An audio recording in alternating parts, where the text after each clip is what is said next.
sit back and I reminisce on this couple. I said, wow, it's a whole different world. It's a world of risk management 101 and that training. So you'll see when I add a crew to this boat, normally you would say, hey, you sat here, let's go. Now I'll spend 2 or 3 hours on this. Is where the life raft is. This is what we do if the engine dies. This is where you throw the anchor out. This is where the anchor is. This is where the life vest is. All these kind of things are important from a standpoint of just trying to get from that goal of where you're trying to get to. And I miss that was just a glimpse of what we're diving into today on the iPrograms podcast, The Art of Program Management, hosted by Dr. Bill Bersing, who brings over 30 years of experience in leading major programs. This episode is packed with insights on leadership and risk management. Our guest today is Greg Bess, a seasoned leader with over 40 years of experience guiding complex programs and high-performance teams. Greg has worked with tech giants like AT&T, Lucent Technologies, and Intel, and has helped startups succeed in fast-evolving industries. Known for taking on challenging environments and leading international cross-disciplinary teams, Greg's going to share his wisdom on everything from managing cultural differences to staying calm under pressure, whether it's in tech or out in the open seas. So let's get started. So what is your background? I know that we have your bio. The Walks on Water bio always looks really good. I started out as I wanted to be an astronaut, couldn't pass the test, couldn't deal with the eyesight problems, couldn't fly a plane. So fell back on electrical engineering. So I went to school for electrical engineering, got a job with AT&T early on, got in. They didn't have research and development where I was. They had manufacturing. So I was a manufacturing engineer for the first, probably 10 years. I moved up and slowly I worked in one of the labs there in Pennsylvania where they made the first transistors and were doing experiments on silicon technology, growing crystals bigger, those kind of things. This was in the 90s. And then moved over to Jersey and worked in the labs in Homedale with the cellular telephone technologies and those things. That's where I really worked my project management stuff. I started as an engineer, thought the technology was fun stuff. I was telling Virginia earlier, I worked in some interesting times for AT&T. The vestiture started in the mid-'80s. We had to break up the Bell system, and this big monopoly conglomerate had to be profitable. And I happened to be there at the right time to help them figure out how to make money and weed and feed and all the other things that went with it. So we were doing factories, technologies, and build to order and build to spec and build for manufacturability. All these things were the buzzwords. ISO was coming on, all this kind of stuff. So I was the young guy who's kind of had a can-do attitude, and I got into a niche with management, being the guy they'd send out for make it work, figure it out. How come that? So built it up from there. But AT&T went to Lucent. That was the .com era, the 90s, mid-90s. I worked with a couple of startups. Call Sciences was one of them. They were doing one number service, like a Siri call assistant back before they had all the technology. Worked with that and the billing and finance and those things. And then that went belly up and wound up working for a company called Dialogic, project management one on there. Working with people all over the world. I was hired by an Israeli. He kind of work in the States. It's a pledging. I was about 5,000 people at the time. They were doing voice over the internet, which was brand new back then. Back before, when cellular first started, you could talk through radio technology and you have cell service, but we were trying to figure out how to get it on the internet so that you could use one or the other. So now what you take for granted is Wi-Fi enabled internet. Cell phone discussions were the things we were working on. So that was cool. Anyway, this Israeli national decided to marry a lovely woman from his home country, and he went back there and worked.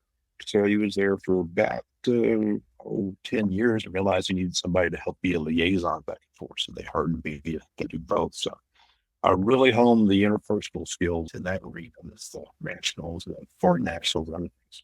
But I've been working in filling in the blanks as we go. Now, I told Virginia earlier, I haven't worked in the industry, technology, the high-tech industry, probably in the last 10 years. I've been doing other things in between. I owned a bed and breakfast. I did murder mystery weekends. I worked for the government as a treasurer for a small city, stuff like that. Helped to consult with a couple of companies, one doing manufacturing for crossing arms and brakes and traffic control systems for big facilities. The last install he did was in SpaceX and some of their facilities. So it's pretty cool. But just little consultative jobs where management's trying to grow from a small startup to a large entity, and they're having growing pains. So yeah, no, the international experience seems pretty interesting. Yeah. Yeah, and Dialogic was an international company, 5,000 people. We had people in New Zealand and some in Australia. Of course, the West Coast, California was big at the time. We had people there. I was managing it. Yeah, just so you know, Greg, that we I have a lot of experience overseas and a lot of experience doing large programs. So we decided to say, hey, what are the top 10 challenges with providing and managing large construction and large engineering programs, or just programs in general? We came up with a good few that we've already addressed. And one of the challenges I think that you could probably help us with is the challenges with working the risk factors for these large programs. A lot of risks involved in building up with the schedule, with the time, with just the financial stuff, and then your corporate experience with managing large stakeholders internationally as well. It's a huge topic. I know just every one of the 10 challenges that we face in program management is pretty big. There's a lot of challenges out there. I was usually the guy they would send in. I was always the first person to start the project, to work with the project team, to get started with it. But in a lot of cases, I was the guy that got sent in to either help the guy who's involved or the person involved could be a female, I guess. But a lot of times it was, we can't get this done.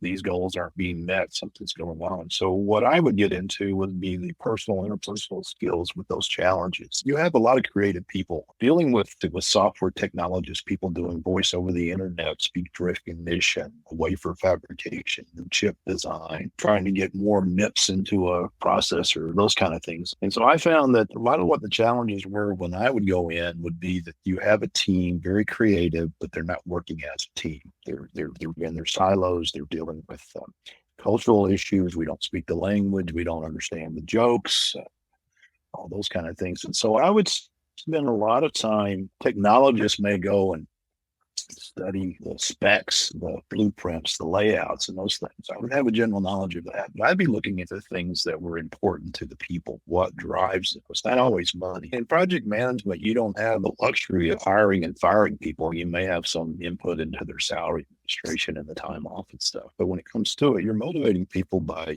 leadership skills and setting an example. And the big one there is trust, building that trust. So I would go in early. Nowadays, it's a lot easier, right? You can search a LinkedIn, Google the person, look at the environment, look at their backgrounds, where they come from, where were they born, how many kids do they have, those kind of things, because that drives the team. Those are the things that she can't work Saturdays. He can't be there on Sunday. And so you're not dealing with, it's funny, I would tell people, one of the catchphrase for me was, yeah, you work in high tech, but it's not high tech that's stopping you. It's the issues of how to figure out the high tech with the people, and the people know it. They're trying to figure it out on their own. You're not doing gene splicing and DNA technology. At least I'm not. There's people out there doing it. But at the same time, the people that are doing that are skilled and know how to do it. It's just a matter of enabling them to be able to do it with the team, with other people in that team. And so a lot of it for me was understanding what motivates people, building the trust. I mentioned something talking with other colleagues. You go into a team environment that's sitting there, and I go in looking for the person who knows it, who can implement it. There are a lot of people that can tell you XYZ works this way, and you can send voice this way and modulate it that way or whatever. But someone that can take that and put it into a PC environment and make it work in a certain range of speed and other technology, that may be a different person. And so what you'll find is that working with that person on that team, usually in a silo with the same person, is a person who is going to be the person, or the candidate to help you implement. And I would find those people and I would cultivate those environments. A lot of times when I would go into an existing team who's struggling, you would hear, we tried this, it doesn't work. We tried this, it doesn't work. This works better. We can't do it this way. It's always been done this way. And if you watch the room dynamics, and a lot of this is, for me, is the skill set to judge the eye contact, the movements, the body language that goes on in the meeting, you're on this Zoom or on the Skype or what have you. You look at the things that someone is telling you behind that person who's doing the talking. You'll usually see someone back there that says, we probably could do it if we tried this. And you find that and you go forward. So for me, it's all about the people. And I know you're probably looking for a technology whiz thing that would probably work, but I find that technology gets in the way sometimes. If I'm having trouble with the let's say it's something simple like the guy who's the team who's doing the human factors, the manuals, and the aids for the software development. So you can tell the customer how to use it. If I can't get through to them in some sort of media on the internet or through the telephone or whatever, I'm on a plane. I'm going to go find them, and I have no trouble going to a country to do that. I don't speak the language. I come off. I'm pretty good at coming off dumb and dumber if I need to. I don't know what you're talking about. Could you explain it to me? I don't know where you're having trouble with this. Could you go a little deeper? Help me out here. Where's this missing? And that human side of making it work, I think, helps people to relate to you and begin to open up and do things. That's where I've been doing. Building trust, building the team, building the dialogue, the communications. Those are key. Really key. Do you have one example of maybe where you went overseas and had to help out in that way? Sure. It's like a simple example. I think we can relate to it. We were working voice over the internet. I had been asked to come in. This is with the Israeli national who had asked me to come in and be liaison between his group in Israel. It's about 45 developers in a small community over there. He'd set up a satellite shop. And I'll never forget, very nice guy. He says, Greg, you've got to help me train the Americans to understand how we do things. Okay. That sounds like it ought to be pretty easy. First, I got to figure it out myself. So I go to Israel and I sit down with them, and I realized quickly that they don't do things the way we do. Nice people, and this was made up of all kinds of nationalities. There were these people there from Germany. There were people that were Arabs, Jews, Palestinians. It was a mix of people. And it was a hodgepodge of men, female, all gifted, quality people. But what you find is that they think differently. I looked at the contract before I go over. See, this is what we promised to deliver. By the way, they were a year behind in the deliverable, which was software to enable this technology to work in a PC environment. So, long story short, you go over and you realize that what they're trying to deliver and what we told them we were going to deliver are two different things. They have decided that this would be better. And software is that way. You say you're going to deliver a feature, like an easy example on your cell phone. You want to be able to enlarge the image with two fingers split or something. That wasn't in the contract, but now you can do it. You want to add that. People really would like to have it. So the customer would say, oh, yeah, put that in there for us. But the spec didn't call for it. So now we're delivering and trying to test something that was never specified. It's not documented. So what you had was this jumble of things going on. So you sit down and have a discussion with the people doing the work. And you try to explain to them, we've either got to modify the specs, we've got to bring the documentation team on board. And I found it was just easier to bring 4 or 5 people together and make them all work together. The other thing we had was, this is common in the development phase. We had some 30 people trying to deliver this software, and they had to test it on hardware, and the hardware was being developed by someone in the States. And I'll never forget, this was in the US side of things, but I walked into the laboratory where the testing was going on. And you see these 30 people, and they're all vying to try to use 4 circuit boards. We got test gear that's probably an acre in size, and 4 boards being passed around as the valuable gold of the industry. I look around and I say, how come we only have 4 boards? I said, that's all we get to use. I'm thinking, you just bottleneck the whole thing. I turned to the procurement guy and say, I want 25 boards in the next 2 weeks. Oh, we can't do that. Yes, you can. Here's what we're going to do. And they're talking budget. Don't worry about the budget. We're burning $1 million a week. So you get into things like that. And you just have to find the bottleneck. Sometimes it's a situation where Sally will talk to Sue, to Jim. They've had a falling out. I'll never forget a discussion I had, different group, but it was a discussion where one lady was Chinese, wonderful lady. We're still friends. I talk to her regularly, and she was working with a gentleman. I think he may have been Russian or somewhere from that area. Good people, but they didn't speak the same language. They're sitting a cubicle apart. You could throw a paper wad across the cubicle and hit the other person. But you go and you'd say, John, have you talked to Sue? Yeah, I sent her an email. Talk to people and they just not right next to each other. I'd have to communicate what they're doing between 2 or 3 offices. And it's the same floor, and it's the same. They're like right beside each other. But so we're working on different things. Different. In that instance, this happened to be in New Jersey. Yeah. I think it worked out to be about 42 people. And I called my manager, and I said, I'm going to take them offline for a week or for a day. And so I had a Greyhound bus show up at the door the next morning, and all 42 people got on board. We went to the bowling alley next door, and we bowled all day long, eat pizza, vegetarian, and whatever nationality had to have, whatever. But when it came down to it, before it was over with, they were all buds, and we went back. We delivered that software 3 weeks. Before that, it was like, you got to talk, guys, come on. And what happened? You hadn't built the relationships. There's a foundation to everything. No Yeah. foundation, no Everything. go, you know? Yeah, it's hard. I put some things up there that I've done in the past, kind of things I've researched on. And all the soft skills is Mhm. definitely very important. But I found that trust building, long-term continuity, and the mixture between face-to-face versus virtual communication. You can have that virtual, you can have that distance, Teams, and what we're doing now with Zoom, but you got to have the face-to-face up front. And it's hard. Many people require it, but I'm not so sure right now if it's continuing that way. A lot of people prefer working virtually, don't like to meet face to face. Even with what I'm doing, it's, hey, I need to meet with you. I need to find out what it is that you're doing in order for me to put together a good proposal for you to be able to do it. But they don't want any of that. It's very transactional. Oh, yeah. Yeah.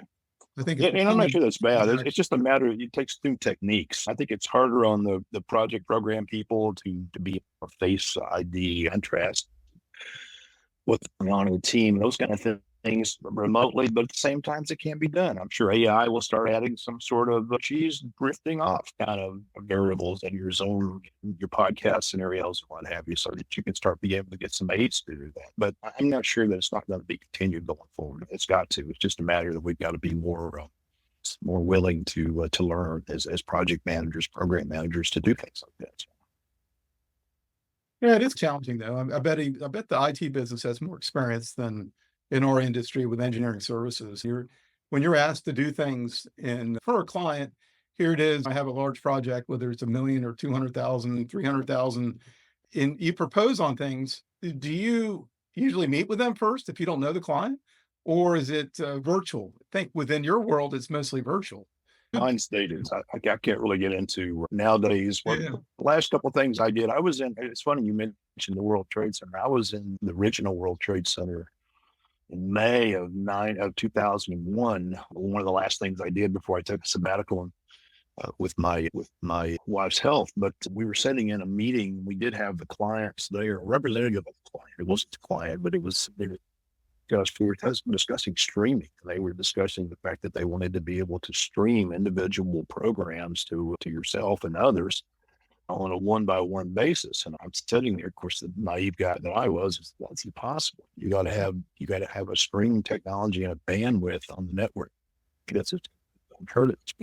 And I laughed. Of course, this is what we're all doing. We're sitting here streaming three different places, Yeah. probably watch a YouTube video before we sit down. But that was something that you look at and think, wow, there was a customer there, but he was a customer representative. A lot of times you have the marketing has got a conglomerate of what they think want if you're doing products. Other times you've got people who are doing things that are leading edge. Or look at SpaceX. There's no customer out there. They are the customer. They're trying to figure it out. You're going to have people who are in the industry trying to do their thing to be the next pioneer. Yeah. Yeah, I don't even know where to begin on that one.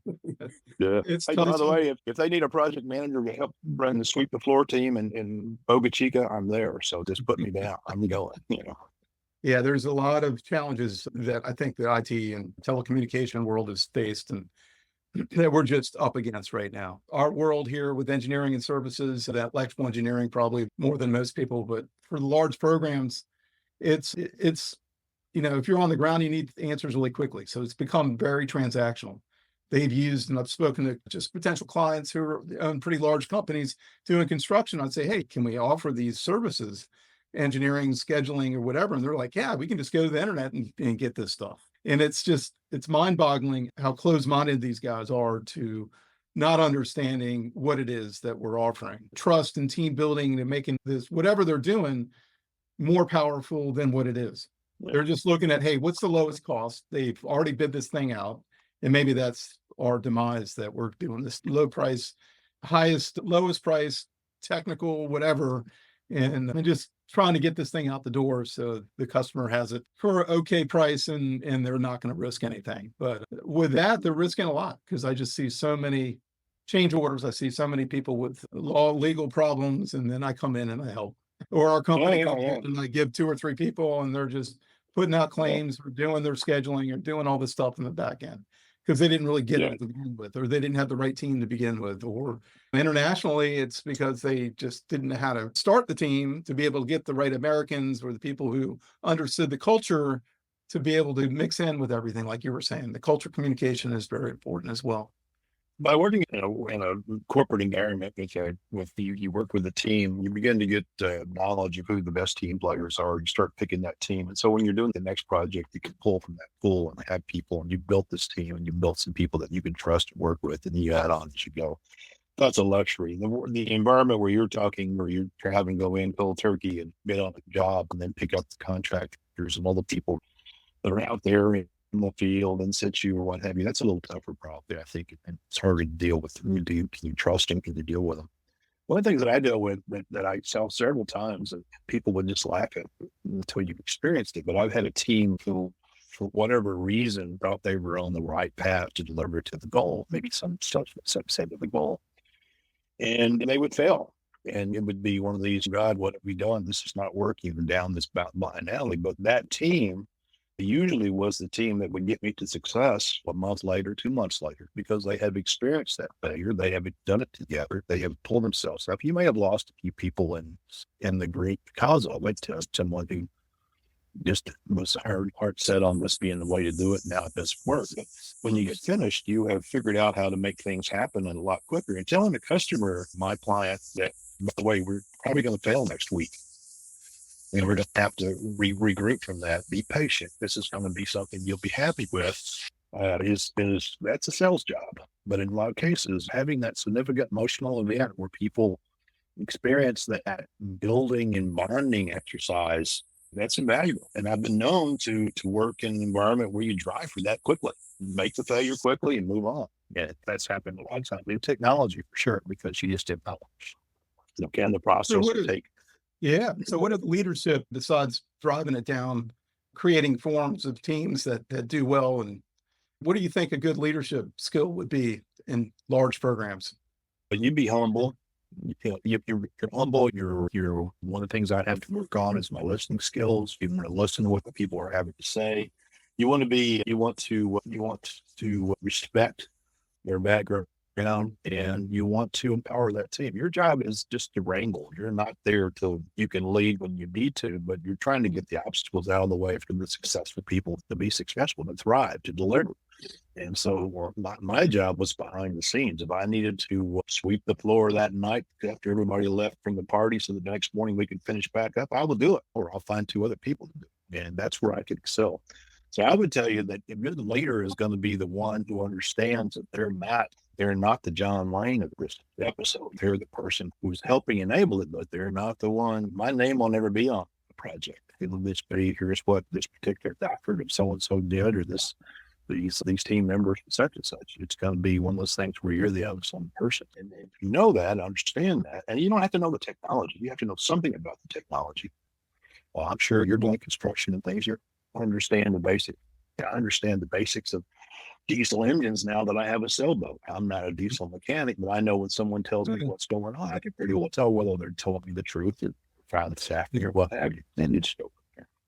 Yeah, I think of people like George C. Marshall and leaders in the past who weren't really up there in front of everybody like most people. And it's a hard thing to do that. I think sometimes going from being middle management to leadership is extremely challenging only because of that. And some people just want to stay and do the engineering and do the widgets or do the accounting or whatever. They don't want to get into the leadership because it's too challenging, because they have to talk to people. Yeah. And maybe that's part of our issue with our industry, because we're very technical, what we do. Yeah, and I appreciate the licensing. There's a lot of things. I'm not a licensed project manager. I came in before all that stuff we hit. I told you I was when I did that. So you did go to school for engineering, right? I did go to school for Electrical. engineering. I have a master's. I have a master's degree in computer science, and I've been Yeah, trained cool. by some of the best people at AT&T that you think of for all various things, but there's no Yeah. credential behind. But it's a school of hard knocks, and with hard knocks, you've got to deal with you deal with as you go with the learning skill, the ability to talk and work with people. And I tell people I'm one notch off being an introvert. I was introverted up until the engineering turned into the project management. And at that level, I switched over to the other notch and became the guy who could talk about anything to anybody. So getting 4 words out of me before that was impossible. I just mark an order and somebody go do it. Now you have to be able to explain why, where you're going, and what's going on with that. And that's the important part. I think you've got to be able to change. Change is important. You think our expectations of our engineers have changed in the last 10, 20 years? From being that I think we're introvert to more. being able to get up and talk and stuff, or is it still the I don't same? know. I think the Big Bang Theory depicts it pretty well. If you have to, you'll get up and do what you have to do. But when it comes down to it, you want to be in your cubicle developing and coming up with the next death ray or what have you. So I don't know. There's people. One of the things is this job. Is this job? You're the spokesperson for these people. You're the one in front of them, trying to explain to management why they're still in their cubicle doing their thing. What's taking longer? I think the engineering field has changed. I think you have a lot more people who are self-taught, who have Googled their way to success and are quite good at it. I have met some people who've never been to college who can program probably better, if not better than some people that I worked with who are professional PhD kind of people. So I think you're finding back in the day, I would call it almost a hacker environments coming up, but these people are now making things happen that others didn't think you could do. Software development back when I was doing that, working on my degree, was they were trying to make it into an engineering discipline, and it is. There's all phases of it, but when it came down to it, there's a lot more. I was a hacker. I was a guy who learned software development from an engineering point of view for solving problems I had. How do you move product to a facility? How do you test it physically? You keep up with the results. How do you track it? Do big lots and those kind of shit. I just saw it. Excuse my French, but I just saw it as a situation Hey, where I had Virginia, to learn it. there's definitely a lot to with the many of the kids now aren't even going to Okay. college. They're getting this grassroots. They're getting that, putting their heads around some things with Google, with Microsoft, and all these companies that pay them to do internships and then pay them to work. So there's a lot of these grants now. There's a lot of thought that, hey, we don't need all of our kids to go to college. They can do this. Eventually they will go to college. But do you see a lot of that? I know I've heard some things. It's not in our industry for engineering, but in the IT business, I've heard some Googles and some other grants that are out there where they're going in the high schools. They're saying, hey, learn this. And then when you get to Google or when you get to Microsoft or whatever, we will pay you. And they'll pay you as a high school's kid to do this. You ever heard of that? Sure. Yes, I Yeah. have. And I've seen where tech schools are being pushed for one particular application. Go learn object-oriented programming and work in this guy with this stuff, and then talk to us when you get finished. Now, is that too a long pay scale that's not quite engineering? That could be a way to get cost-effective people without having to pay as much for them. I don't know, but comes down to it, I think a lot of that's going on. Something that happened, you saw this during the Microsoft phase. For instance, when I worked at the company I mentioned earlier, Dialogic, Intel bought them out. And what happened with that was that Intel was buying up every small company that was dealing with PC. Yeah. They had saturated the personal market, and now they wanted to get into computer the commercial market. They had saturated the residential market. They wanted to get into the commercial market, so they were buying all the technologies that would put a PC on a desk for an application that worked with industry. I think you're seeing that now with some of these people who have gone through some sort of self-help, self-taught kind of environment. They're coming up with their own technologies. They're entrepreneurs, and then they're being snatched up by companies. Look at YouTube. That's how it came about. Siri was the same way. These are young entrepreneurs who have got maybe a PhD on the board, but there's somebody else who's just figured it out. And all of a sudden now they've got a viable product and it's being picked up. And I think you're going to see more and more of that. I think that's going to, with the visibility through the internet, the ability to see people working, I think those are all going to be big factors, and corralling them to the next phase of something truly interesting. Now, I say raising it, not corralling. It's probably a bad way of putting it, but these people they're gunslingers. They're out there shooting and hoping to hit something, and when they do, then they're entrepreneurs. They're big money entrepreneurs. Entrepreneurs. I can't even say that. Is artificial intelligence involved in some of that, you think, with making these Oh, it's guys? everywhere. Yes. Yeah. Yeah, it'll make them think Yeah. they're bigger and they can do more than what they can. That's right. That's right. I And see a it'll lot of make risk involved in all this because of well, what I we do. see a lot of people. I Yeah. know a lot of people that are. You were talking about that nerdy environment, or I mentioned it, and you said something else about it. But I've seen a lot of nerds who are using artificial intelligence to be able to speak to the open market, to be able to sell themselves, to be able to market themselves, because it puts it into speak that people understand. Yeah, yeah, Get yeah. it going. Yeah. I wanted to say exactly what I tell you what, though, we had this big conference on artificial intelligence. I'm not sure, I didn't tell Virginia, but in George Mason University, it was Center for or Civil Engineering Institute gave this thing. And a couple of guys got up and they were talking about how it's impacting the civil engineering world and program management, artificial intelligence. And they said there's a huge risk because it's safety. We don't do things that you can just take a risk on. We're building a bridge, we're building a building. You can't just make this stuff up and have people that aren't experienced do this because the building may fall, the bridge may fall. So there's some controls that we have, but there was a huge concern that, hey, do we have that control? Are there things in there in place? I believe there are. I think that we're not going to go down that rabbit hole and not check what the AI tells us and spits back to us. But it is at the end of the day, like you're saying, if there's entrepreneurs and there are people that are getting involved, and if there's contractors that are doing design build for a bridge, and then they hire a couple of schedulers or a couple of engineers who do this and that, there could be a good risk there, depending on how they manage this thing with contracts. And contracts doesn't give a crap. They just want to build the bridge. And if they can let's say they can do it for 200 million versus 500 million, they're going to go for it. And then who's at risk? Societies that Well, I think as long as you're bidding price competitive environment, you're bidding on these projects, there's going to be an element of risk with people who are taking the easy way out and figuring out what's what. Now, unfortunately, the consumer, the user, or whatever you want to call it, is going to be the one that may find out about it. That's worse. I think IA's got its place. I think I just read or saw something the other day where they have mapped all the genome for the various viruses under one strain or what have you. That's cool. Yeah, no, you got a Nobel Prize for that. That's pretty cool. Yeah. Have you heard of that, Virginia? No, the proteins, they mapped it out. Yeah, that's going to change our world because they've mapped out a few and they've cured cancer. And you could talk to Dr. Jim Chambers about that with his wife, but they can do it for everything now, everything. Yeah. And they figured out the last vaccines that we had, COVID and the otherwise, were all CRISPR enabled products that were done over almost within weeks compared to growing it in a chicken egg and waiting for it to hatch to be right and all those kind of things. So there's a lot of great things going on with AI and that's some of the new technologies. And I think having those people out there is good, but I think there will be checks and balances. And I think you need to have some really conscious safety people on your team as you do these things to double check everything. Yeah, but everything is money. Nobody's going to put a safety person on their team unless they're told to do it. They're not going to put any of the quality stuff unless they're told to do it. The quality assurance and the quality control people, they don't care. They're going to get it done. They're not doing it. Just that was always the kiss of death. You'd go into a manufacturing facility and meet the quality engineer and thinking, oh God, what did you do to get this job? I couldn't. I sell it. We do it.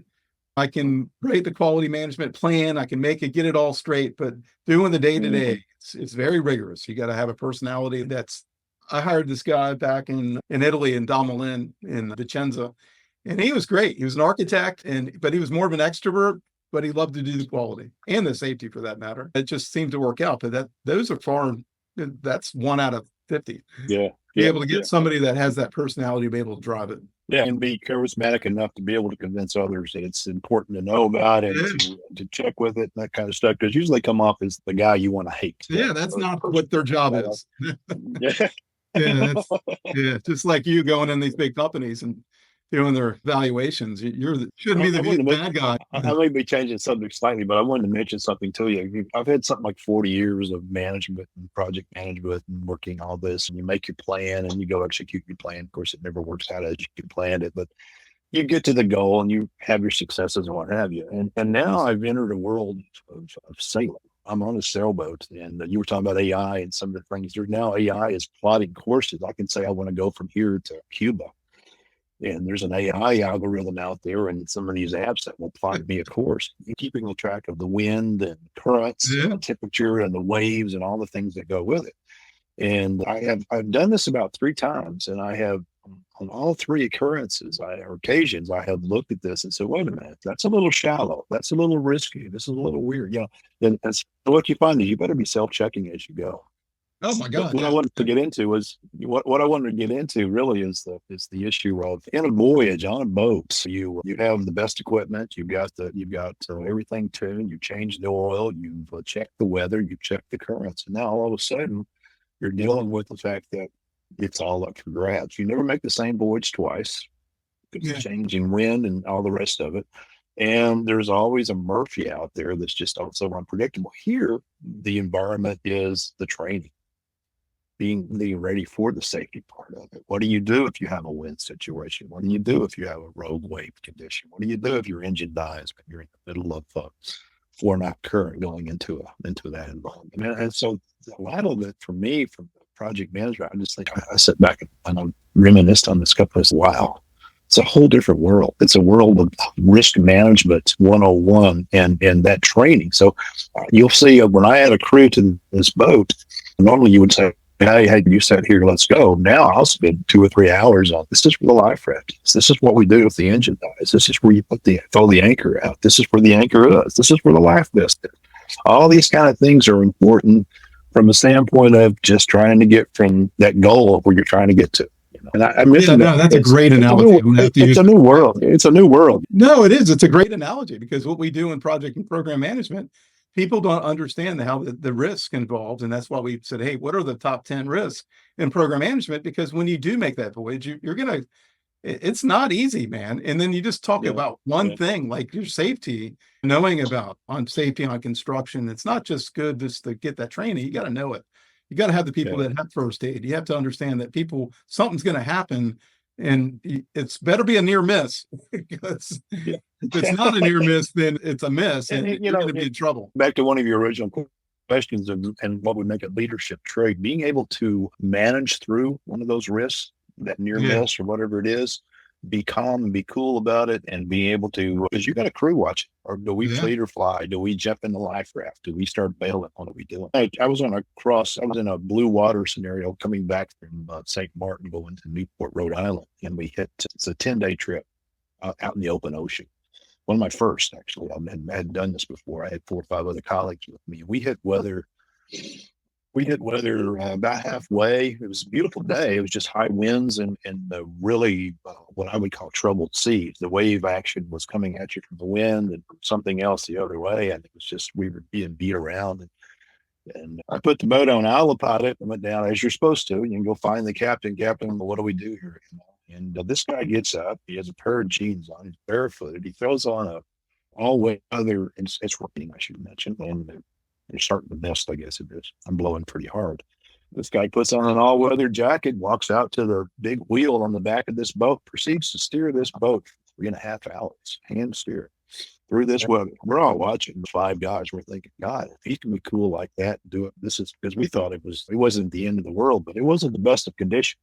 I think that boat a long way, man. That thing's capsizing. Now, it's funny because we all had a beer at the end of the voyage, and I said, pretty impressive. He said, I was scared crappy. So cool. I was going to use a different word. He said, I was scared to death. And he said, but you didn't know that. And that's important. And that to me is the difference between being a good leader. You've got to be able to get the chaos, to get the diversity, and so we can do less. We can make it happen. Yeah. The same with anything we do in program management. It's the same as putting that. It's exactly what it is. You got to have the people that are capable of navigating through the hard times.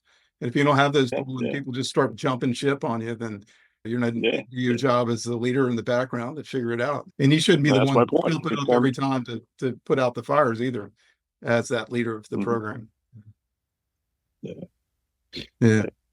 I have respect for what you do, man. Construction management, some of that military work, that had to be some really awe-inspiring stuff, especially dealing with the customer in some of those environments. The specs alone would drag me crazy.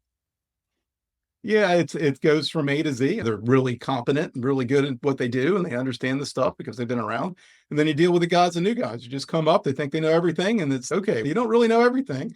and they get in a fight with one of your guys, and your guys is well experienced and has that point, but then the soft skills go out the door, and they get in a fight, and who wins that battle? The young lieutenant wins that battle, man. It's not your guy. You Yes, go, sir. No, whoa, sir. your head spins about, I could come up with all kinds of stories. But definitely the communication and all the experience you've had with these, especially overseas and international. I talk about international cultural communication, dealing with the Greeks and the guys from Bahrain and Djibouti and all the people from Italy, and then the Americans get involved, and of course we're very gullible. We don't really understand the cultures. We don't care to. We just got to get this stuff done.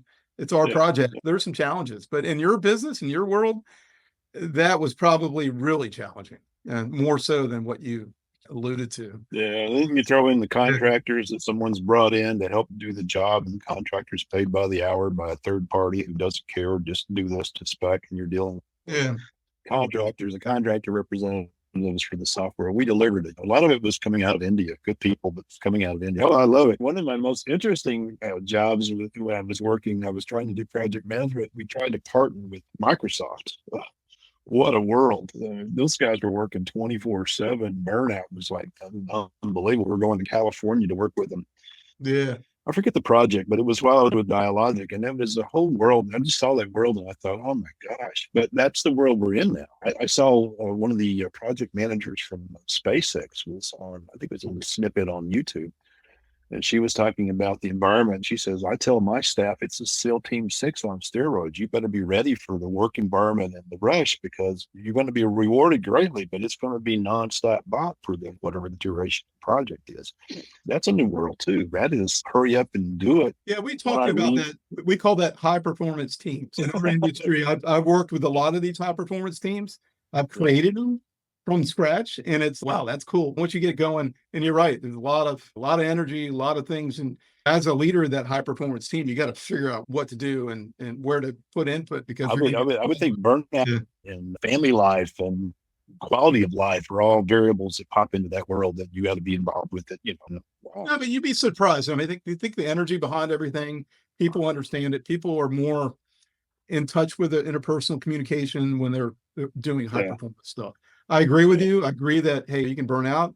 I think a lot of the things, especially in Accenture and these big banks, when they do this stuff, they just go and then they take a month off, 2 months off.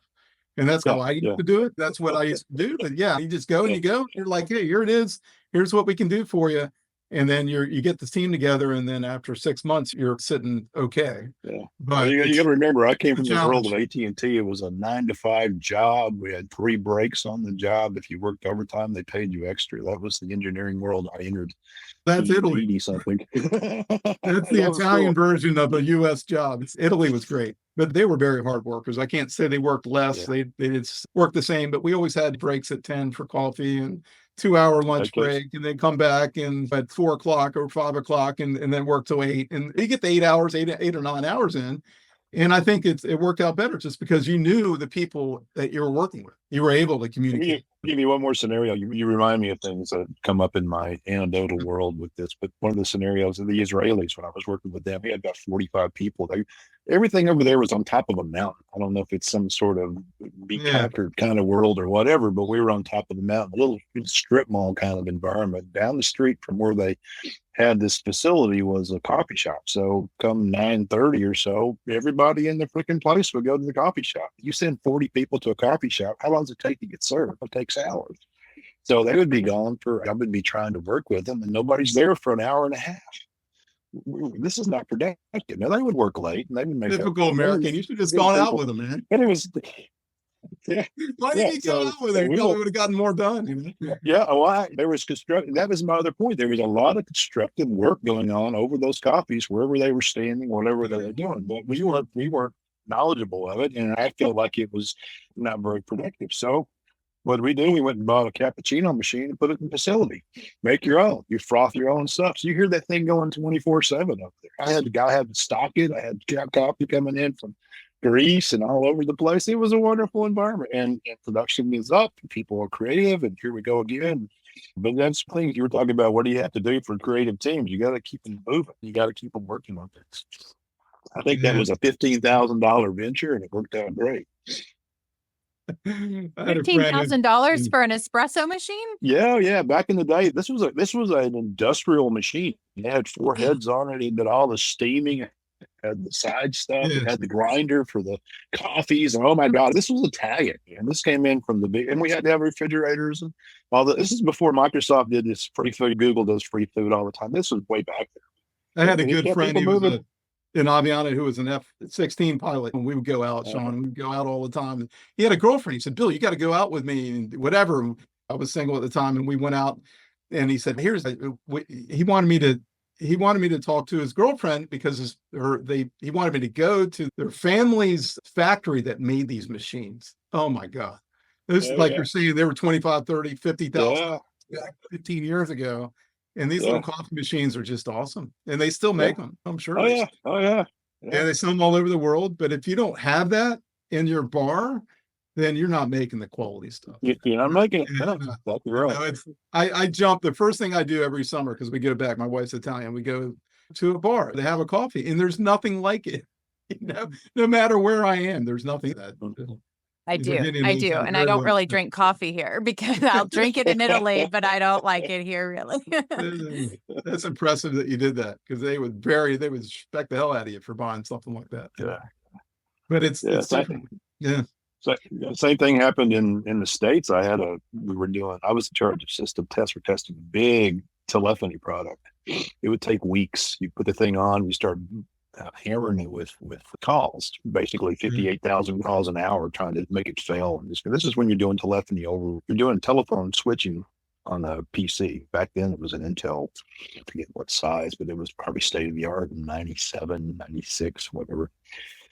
And we always run into the situation where nobody was there if it failed. All of a sudden we have a bug. We're trying to get somebody to fix it. And the engineer's at home with his kids or whatever. The engineering manager doesn't want to be around. It doesn't want to be bothered. So he comes in the next day and I want to see the problem. And okay, to reproduce the problem, you got to run it for 3 hours, or 28 hours or something like that.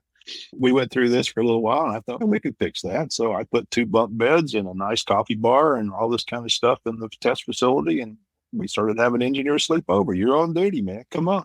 When it breaks, you can see it. They hated this, but it worked great. And product got out. But again, you're trying to enable your team to be successful. They're finding the problems. That was a team I was dealing with at that time. And the other teams they were watching. They're not involved. They're not in the game. Now they're in the game.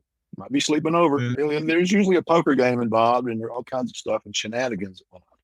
By the way, creatives are very into their humor, but you have to understand the humor that goes in there. Usually it's software for people. We stuff all over again. If you watch Big Bang Theory, you'll pick up real quickly on some of the humor and how it works. But if you're an outsider, it's altogether different. It's weird. Yeah, I know it's weird. I digress.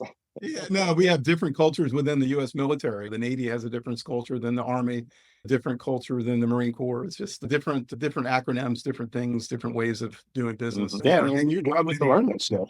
Yeah, you have to pick up on it, or you'll miss the whole boat if you don't watch it. Yeah. One last question from me. You both were talking about productivity, and Bill, you mentioned that the productivity was great with the Italians and they had like several breaks in between. And then Greg, you mentioned like just keeping them moving and bringing the espresso machine to the facility. And there's a through line of the people needing to feel like they're having a good time in the office to not burn out. Is that true? Having the breaks or having something in there where they don't feel like they're burning out makes people more productive. Would you say that, Greg? Yes, I would. I think part of the job that we have is managing this environment is to make sure that they have what they need. And you've got to look at the cultural aspects of it. You got to understand some people, they're up late, they're night dwellers. They love to be out dealing with stuff at night. They're not there during the day. So you're just going back and forth to help people, I guess, find that teaming environment, the perfect teaming environment. And it's different with every team. But it's culture and the issues that go with being productive. They go hand in hand, and you got to understand that. Now, as we begin to be more conglomerate of culture because of Google and the internet. Everybody's beginning to meld together. I think we're a little easier on some of that stuff. We had this pinball machine in one of the facilities just so you could set off steam. You're sitting there programming all day. You've been looking at the computer. It worked twice. The amount fails. You don't know what's going on. Go play pinball. It's a mindless activity. And like I said, the poker games were going on in the facility while we were testing. It was a great way of letting off stress, and you would hear some camaraderie because of it. You have to get to know the people. They had to get to know each other. The coffee bar, the sleepovers, those kind of things. That's where you do that. Like I told you about the situation earlier about going bowling. These people were finding out that their colleague next door has 2 children. One of the children is a special need. These are the things they're dealing with. And now you begin to understand what's in behind all this. So why are they acting the way? It's nothing to do with you. It has nothing to do with the project. It's the world they're living in, which, by the way, is 2/3 of their life. I think we, as program managers, have to look at it all. We have to understand what's going on and deal with those things more so than anybody else. And that's tough. And Bill probably seen the same thing. He's been involved in those kind of worlds. That's a large part of what I did. I was a wrangler. I think it's really challenging to get people to get together to actually open up to say, hey, I have this special needs child, or I have an interest in photography, or I'm like to get on a sailboat. People just don't open up to other people that way. They're usually closed-minded. They have their own little group of friends, and usually it's not from the work that their friends come and be. I think the American culture is a little different than European or Italian culture when it comes to that, because it's more separate, but also the US culture is that way. All have friends and we still meet with American large projects, but the Italian projects that we worked on, we're still talking about, and it was 20 years ago.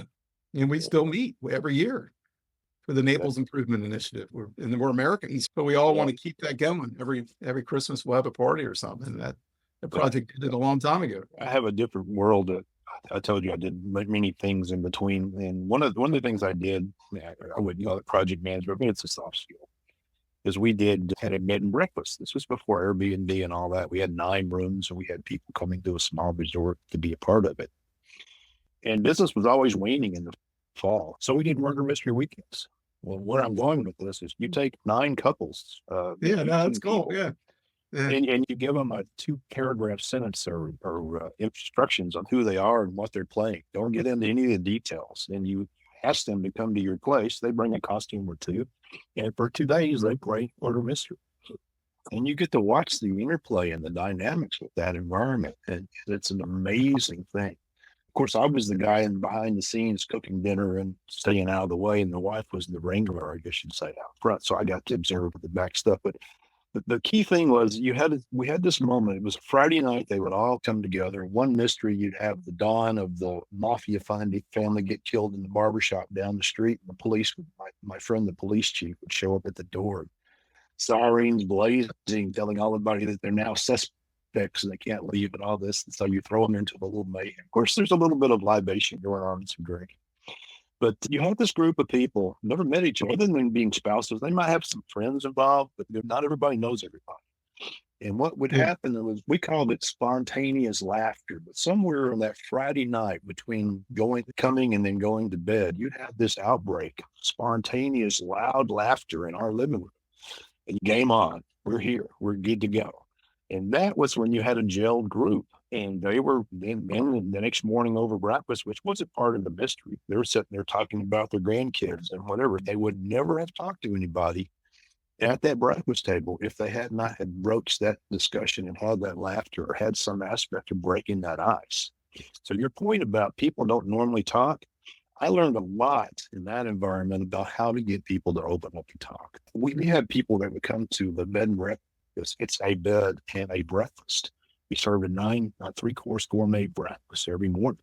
We had people that would not eat at the table because they didn't want to socialize. One of the discussions we had was between a tall Texan cowboy hat and boots and the whole thing, and a banker on the other side. And the banker is talking about his investment portfolio. Yeah. And the cowboy chimes in and starts talking about how he's found that works and this doesn't work. And they started banter back and forth. You're thinking, who are these 2 people? Turns out the cowboy was a trucker. And he spends all his time on the internet on his track while he's looking at investments and investment opportunities. He was probably these guys are still talking to each other because it was one of those scenarios where they would never have done it otherwise. You had to broach a thing. That whole getting people to talk, that's the key. Well, that's the key. You've got to tell them if they can't talk and they can't communicate, then it's over. Go on, do something else. Do you have a suggestion about what a young program manager can do to try to break the ice? I know what works for me. My goal would be to somehow get the person to speak, to talk to you, to communicate. You can ask them a question. You can find out about the kids. You can put them into a situation where they have to communicate. And I saw a lot of this in my world. I don't know how it is now. I haven't been out there as much as you guys have, but the corporate methods for communicating, talk about your guess who was the person is a guess this or do that. All these little tricks and trade things that people do when they're trying to get a team started. I don't think they work. I think people see through that. They hate them. They'll do it, but it's me through this session and go on to the next thing. I think as a program manager, a young program manager, get your skill set, get your licensing, understand the agiles and the fragiles and all the stuff that you think will help you be successful. And then just like a performer for a music performer, you've got to go get your licks in. Go to that bar, get your licks in. And tell those jokes and watch them flop and tell these things, and get out there and begin to figure out the skills you need to interact with people. I told you when I had the bed and breakfast, I was an introvert. I worked in the kitchen. I didn't care about talking to anybody, and the wife was doing all that kind of stuff.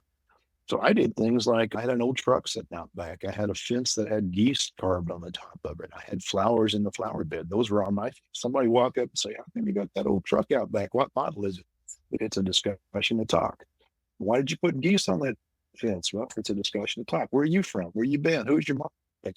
And that you need to have that skill set. Now you can learn that. You can go to classes and probably get those personal skills. But I think that niche, being able to listen, I have met people that can make you feel so comfortable. Project managers, program people, who can make you feel so comfortable in the first 5 minutes. And I just know they're going to be successful.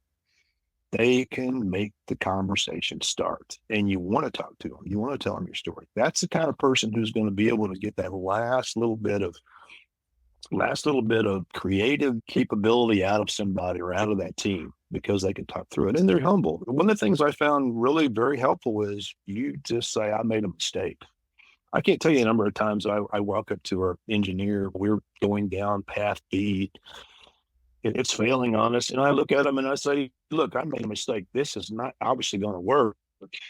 Think. And then you back up and listen. And they'll probably tell you what they think. And then you go from there. People usually have a good idea of what they want. You know, they understand where you're going wrong. And then sometimes they won't tell you, sometimes they will.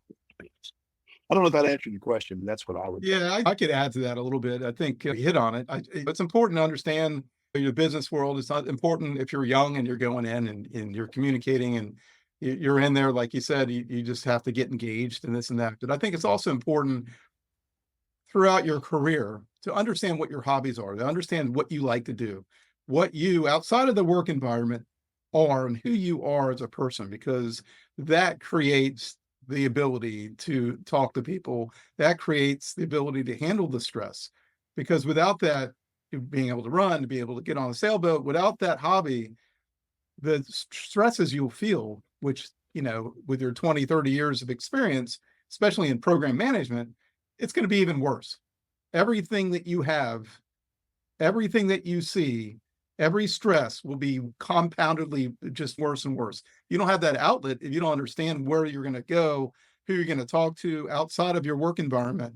It just gets worse. And I've seen people just, it eats them up. And after 30 years, they get their overweight. They're very stressed out and they just die of a heart attack. I've seen it more than once. It's not good. So my suggestion would be not to take it so damn seriously. You're not going to be, and I work with a lot of kids and a lot of people who are just like, hey, I'm going to be the, next CEO of Microsoft. They're going to change the world. They get stressed out and you can see it. But the ones that really succeed are the ones that have that outlet, that have that hobby, that can understand how to communicate with people in different capacities, understand how important it is to bring up that conversation about what somebody else is doing and being interested in the other person's life and not just what they do, and be humble about the mistakes that they make and listen. It's a hard talent to teach, but if we don't say it, if we don't say, hey, what are you doing? What, as a leader, how are you, do you run? Do you do this? What are your hobbies? Then they don't even think that you care about them. And if they don't think you care about them and your grandmother passes away and they internally soak it in and they don't go to the funeral, they miss out on life. Yeah. Our job is I not think that, to allow them to miss out on life. They need to be a part of the life, and the real leaders that come up and that can communicate and can listen are a part of life. They're not yeah, trained. I think that you know. stress relief is a major role part of that. I think you hit that very nicely, and it probably needs to be said and said over and over. You've got to have an outlet. You've got to have someone to talk to. A good mentor in the field would be helpful.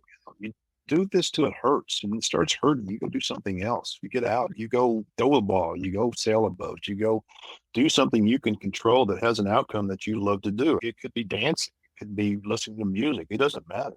But you've got to have both that ability to tune into people. You're taking on some of their problems in some cases, and therefore you got to be able to get rid of it whenever you need to and stop it and relax. And I think that's key. Very good point.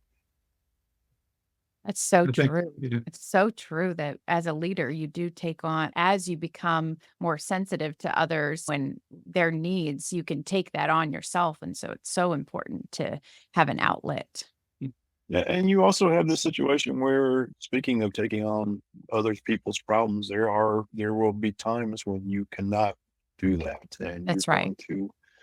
you're probably going to look someone in the eye or some group in the eye and say, "This isn't working. We've got to do something different. You've got to figure it out." Or I've got to figure it out. In most cases, they'll tell you, "I'm not happy here either," and they move on. You can only do so much. You can only take on so much help. You want people to succeed. I think if you're a project management and you're not there to help everybody on that team be successful, there's no winners and losers here. They're all people who have success. They're maybe writing the manual, developing the software, putting the package together that it goes in, dealing with the customer to purchase it. Whatever it is, those people have to be successful and know they're being successful. And if they're not functioning at a level where you can't help them anymore, and they'll probably tell you, hopefully, but if not, you've got to tell them it's not working. And don't take on any more than you can. Said. Yeah, I got to go. All right. Thank you so much, Greg, for coming on iPrograms podcast. We appreciate you. And there was so much here. So we're excited to get it out there.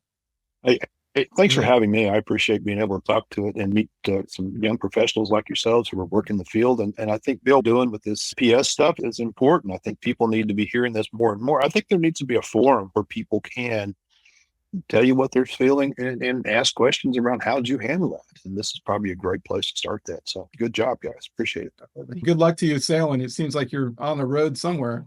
I can use crew, man. I'm going to tell you, I can use crew. You can follow me on Facebook, but I'm going to need crew. So you need to get on if Jim can do it, you can do it. No, it sounds like fun. I just don't have the time. I wish I did. I enjoyed the talk. I appreciate the time. I hope you got something out of it, something you can use. We did. Thank you very much. Yeah.